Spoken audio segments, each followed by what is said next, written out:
ದೇವ್ರ ನಾಮ ಮಾತ್ರ ಮಹಿಮೆ ಪಡಲಿ. ಒಂದು ತಮಿಳ್ ಹಾಡು ಹಾಡ್ತೀನಿ. ನಾನೊಂದು ನೀವು ಸೇರಿ ದೇವ್ರನ್ನ ಆರಾಧನೆ ಮಾಡಿ. ಆಮೆನ್. Praise the lord. என் பாவங்கள் என்னேசு மன்னித்து விட்டான்.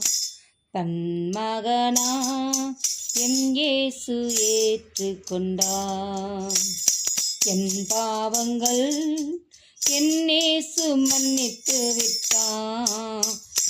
தன் மகளா என்னேசு ஏற்றுக்கொண்டான். இனி நான் பாவியல்ல, பரிசுத்தமாகிவிட்டேன். நேசரின் பின் செல்வேன். நான் திரும்பி பார்க்க மாட்டேன்.